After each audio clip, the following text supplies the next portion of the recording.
Alright, so welcome back. Nerd shit, and let's finally kill this one off. BvS Focus. There we go. BvS, third hour. Here we go, baby. Now, when we get Zack Snyder's Justice League, one thing that Zack does incredibly well is escalation. I really noticed that in this movie, and then, of course, Man of Steel. But the way that his movies just escalate, same thing in Watchmen, brings it home. How the story starts, and then how it takes you to the events of Man of Steel. And then from there, it's a story between him and Batman and Lois and Martha. And then it's just fucking at the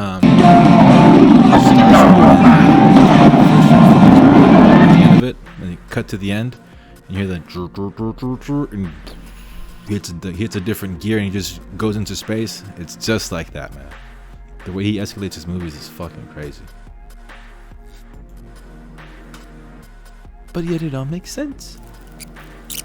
And this would start perfectly, Episode 3. You're in Diana's bedroom and she's getting dressed. Yes! Ooh la la. Ooh la la! Ooh la la! Stunning creature. But yeah, this would be an awesome... Just think of this as the last episode. This is crazy how it starts. She's in her room. They just revealed, the setup for the next installment of whatever it is going to be, because we just got the email right now. So unintentionally, it just breaks up incredibly well as episodes, but that's because of Snyder's mythology. And the BvS by the Minute dude just released a chunk of the episode or the interview when he was on the vodka stream, and they asked him the exact same question, because they were talking about how everything goes in a minute. In the beginning, and a minute will have a beginning, middle, and end, or a 5-minute chunk will have a beginning, middle, and end, and is all that intentional? And Zack tells you, yeah, it's crazy. So just think of that. Think of making a movie like that, where minute by minute you're telling a story. And the story is changing minute by minute, and he's giving you information on that story minute by minute. Bro, the level of craftsmanship, of detail. And now recently someone posted that stupid ass post. Look at that Barry footage. And someone made that ridiculous post of because Zack said, I'm holding your neck so you don't get whiplash. What? Whiplash. Because Zack basically, told him, if you were to catch a person or try to pull someone out of a free fall, there's consequences, because this is the real world, as real as it can be, right? Inertia, nature's forces are gonna have a play.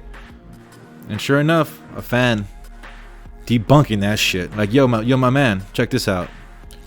And yeah, I never noticed that when Lex pushes her off, he comes under her and he slowly catches the fall. He breaks some of that speed that she's coming with. Same thing with the dude in Man of Steel, where he catches him and somersaults and then stands him up. I didn't even catch none of that shit, man. That's what I'm talking about. This motherfucker don't miss. Yeah, so this is be a little bit shorter than an hour, credits and everything, but this is amazing, and just the way that it escalates. That's crazy, because in this hour you're gonna see these things happening. You're like, okay, so they're finally gonna fight BvS, right?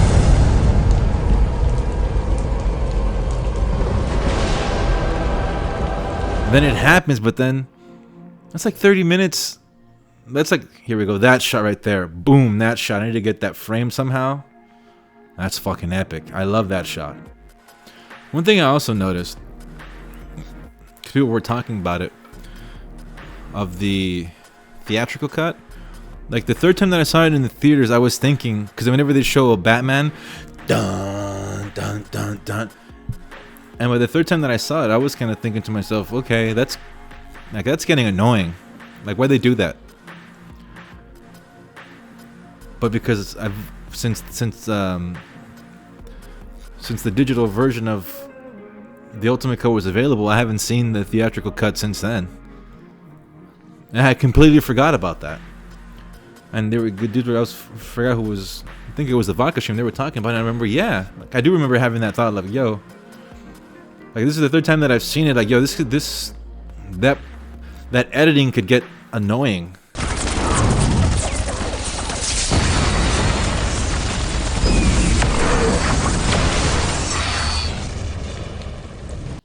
Laser vision, boy.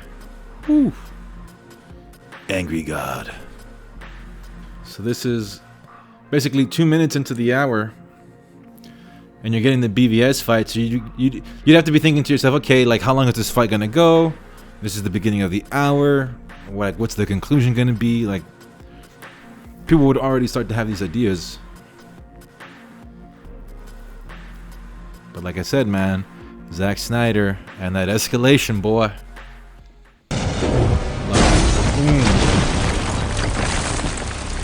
Fucking rocked him, bro. Tossed his ass up. Down, but yeah. And this is so Batman, the smoke. Not the smoke itself, but disarming Superman. To lower his guard down for a moment. Shoots it. Oh, what's he gonna do? Catches it. Surprise! It's not what you thought it was. And right there, when he puts the gun away, the look on his face and his mouth, he's like, "Gotcha, bitch." And that's the other thing too. This is 2016 movie. This is 2020. And that punch right there sets Superman down. That's a CGI Batman. He puts him through the wall. Why is the movie so dark? Because Zack knows what he's doing. But now in hindsight, it's just so obvious. Now here comes the Martha moment, right? Setting it up. And I don't know if this was intentional. But knowing Zack, I'd say it is. But I think this part here is brilliant. Because I've seen this movie so much on my phone. So of course Superman ripped a piece of the armor off. Looks cool, number one, right? Two, it allows the actor to show more emotion. He can emote more. Like when he's right there, that shot right there when he puts him over his shoulder. Superman is heavy. Like if you're just watching it and you haven't seen it the amount of times that I have, and you're not really paying that much attention to that part, you wouldn't know that that's CGI.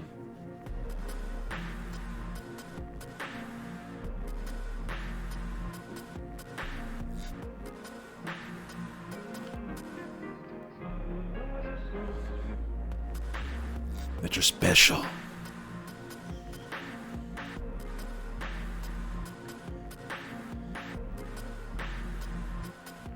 No reason at all.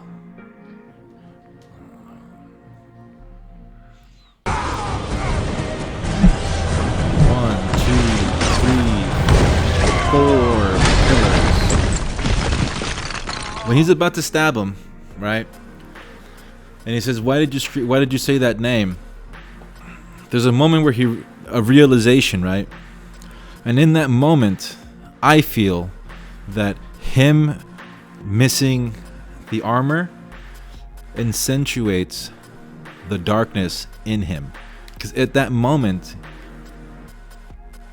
because if you watch it on a small screen, his eye looks black. So he looks very demon-ish.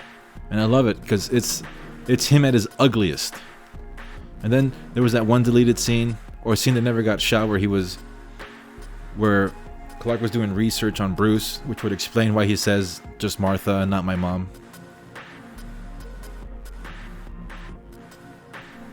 I love this shit. I shed a tear when I saw this the first time in the theaters. I was like, oh my god.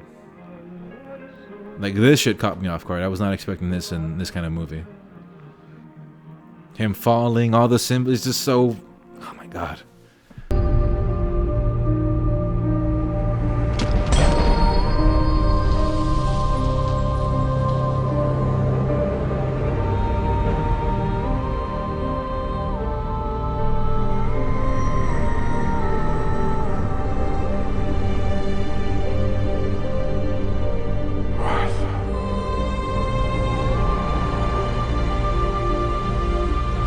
Why did you say that name? After Lois says it's his mother's name. Right there, he looks very ugly, very demonish at his darkest. To me, anyway. I love that. Because then he doesn't look like that at all throughout the rest of the movie. So at this point, if you're watching this as a series and you didn't know, right, like BvS came out on HBO, you'd be thinking like, whoa, this is on, like, we're just getting started. This, like, what are we gonna get here?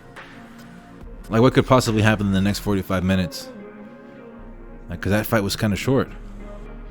Escalation. Woo! That's what can happen. And also the level of trust that he would have to have in Bruce Wayne at that moment. Where he tells him, like, I promise you, Martha's not going to die tonight. He's like, okay. I think that says a lot about the Superman character right there. And this part right here too. Alfred. I don't deserve you, Alfred. Just the way he delivers that line. No, you don't. And just the close-up of Iron's face when he says, no, you don't. No, sir, you don't. I've had so many arguments with people on Twitter about how he just snapped out of it. He's a good guy. Why did he mow those people down? Like, haven't you ever realized something when you made a mistake? Like, were you able to rectify your behavior just like that?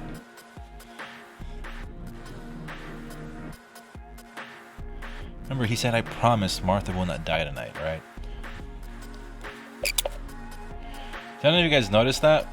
Let's rewind this motherfucker. After he throws a crate, he's got like the 4 goons, like the dude takes like a swipe at the back of his head with a knife. And his cow just protects him. Yeah.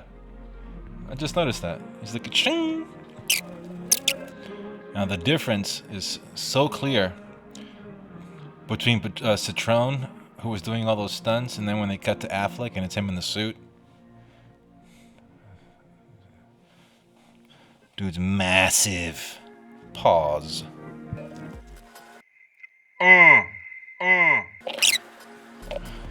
And what I also like is that they show the growth in Superman's ability to fight. Just from the stuff that we've seen in Justice League. Or from Justice League. I mean, just that punch that he dodges from Steppenwolf, you know? He just does it so effortlessly.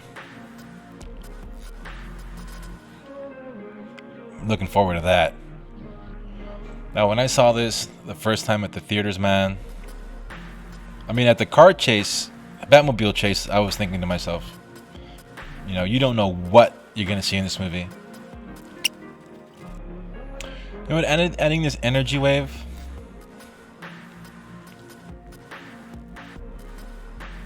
to Doomsday was very... I heard a lot of people complain about this too back in the day, but it makes sense. Doomsday adapts. And they are shooting at him from a distance, so what's he gonna do? He's gonna adapt and release a fucking energy wave.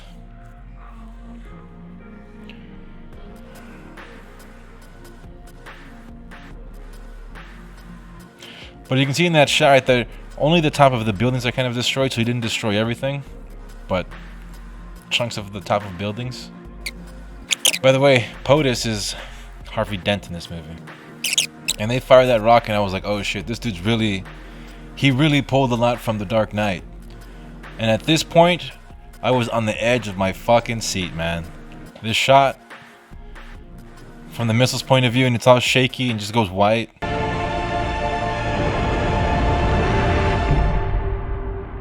But right here, when they show that corpse Superman just floating in space, man, I was fucking besides myself in the theater.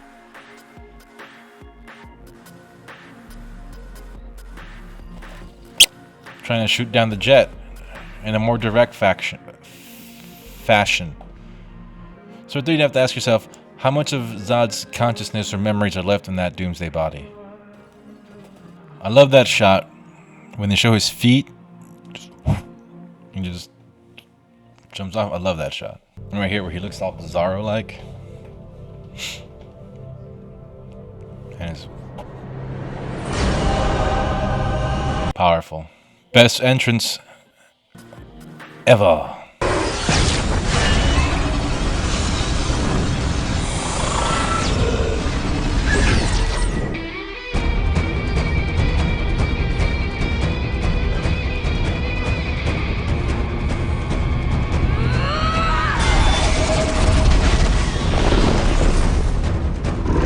So fucking badass, man. Oh, this is so good. Yeah, easily, in my opinion, possibly the best comic book character reveal in a movie, or best character reveal in a movie, in a comic book movie. That was amazing. In the theater that I was watching it, half of the audience let off on that one, and the other half was not feeling it at all. And I was thinking, what the fuck is this shit? But it was weird because it was like one side and then the other side, and it was very clear where the cheering and everything else was coming from. That shows with you. I love this shit right here. That Trinity shot, amazing. Wonder Woman in the middle. He lets off this wave, and I love right here. This shot right here is fucking amazing. When he runs to hide, and you see all the stuff in the background that's like flying, being disintegrated, coming at him. But I love that he has to hide. And let me rewind that trilogy shot because this is fucking amazing.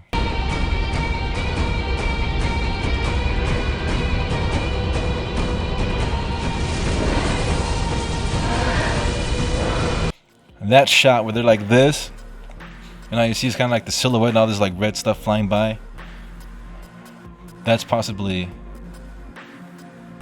like one of my favorite shots, action shots of like any movie. And then when they stop, you just bam, bam, bam, just on fucking point.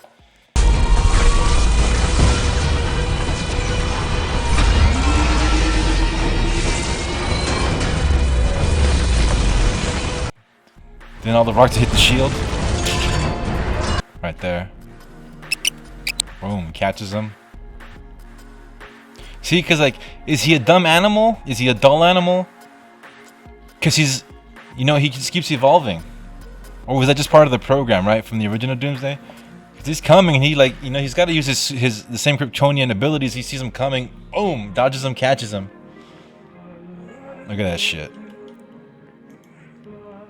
He's like this. He turns his head, boom, catches him.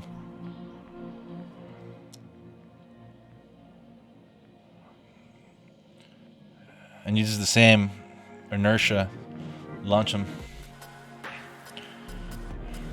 You know, yeah, look on his face like, what the fuck? It just happened. By inches, staying alive. Now also here, what adds to his death, but they don't say it. Oh, here, this shot is awesome. This is so fucking anime. When she stops his punch with the sword, and you see her hair and everything else blow back.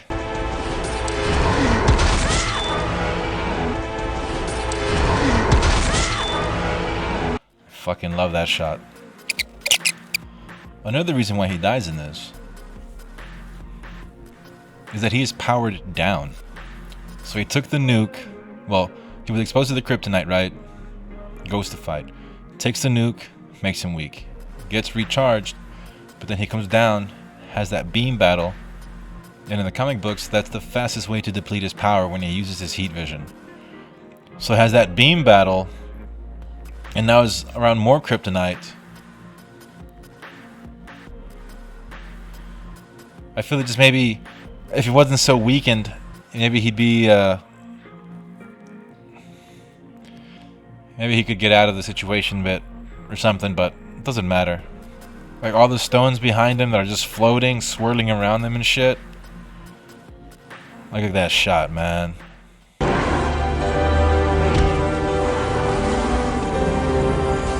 And that scream right now, I gotta pause it so I can say, well, I heard there was a secret chord.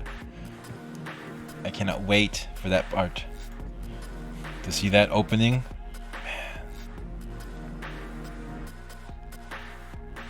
Also, I'm already watching this thing. For the longest time, I felt that once it was revealed that this was a like 4-movie arc thing like that, everything together, I always felt that, unlike Alan Moore, who had to create analogs for the characters that he wanted to use when he made Watchmen, DC actually let Zack do a Watchmen type story. And what I mean by that is the gravity of it, the meaning, all of the questions and things that it poses you, or to make you think about. All of the imagery, the iconography, I mean. I always felt that that's what Zack was going for originally. That he had concocted a crazy ass, very big story, and in that story, it was going to be very Watchmen-esque with the deconstruction of the characters, which he kind of did. But, unlike Watchmen, it was eventually going to have that ending that everyone wants. Powerful shit, man. Fuck. That fade to black right there. Oh, and this crazy ass communion scene where they give you the taste of Steppenwolf. This shit had me hype. I remember I was doing jury duty the day that it came out. So I bought it, downloaded it while I was getting ready, and took my tablet. This one actually.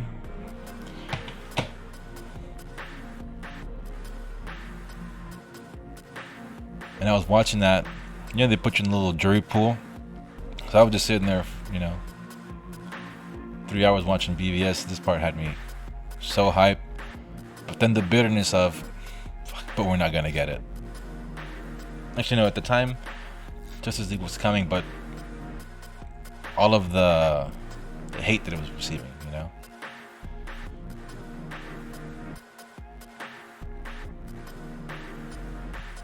Fuck, it's been a long ride since then.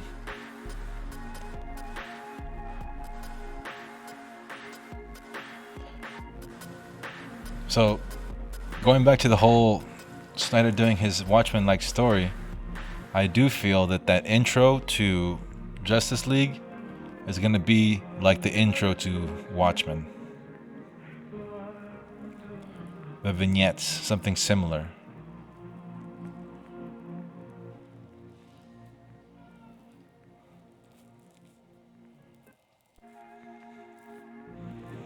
Funeral for a friend.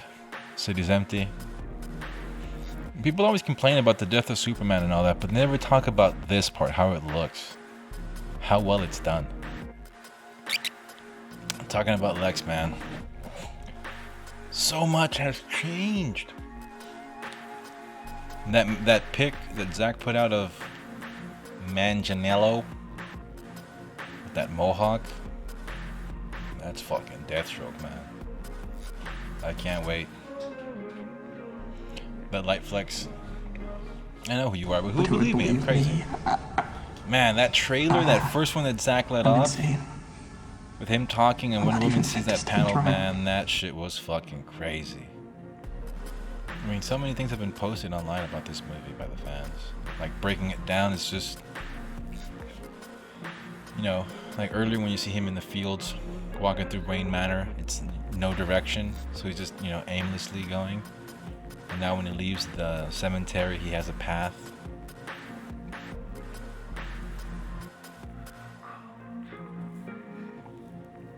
For all the film students that critique Snyder on show me, don't tell me. All he fucking does is show you. People are blind. That close up of the dirt and excellence. I cannot wait. I think they said it was 4 episodes and an epilogue. Something like that. I'm not sure, man, but I cannot wait. This is December 5th. We are almost there. It should be released around sometime in March. They said first quarter 2021. There you go, man. Ooh. Can't wait. Well, that's it for this one. So next time, enjoy the nerd shit. We out.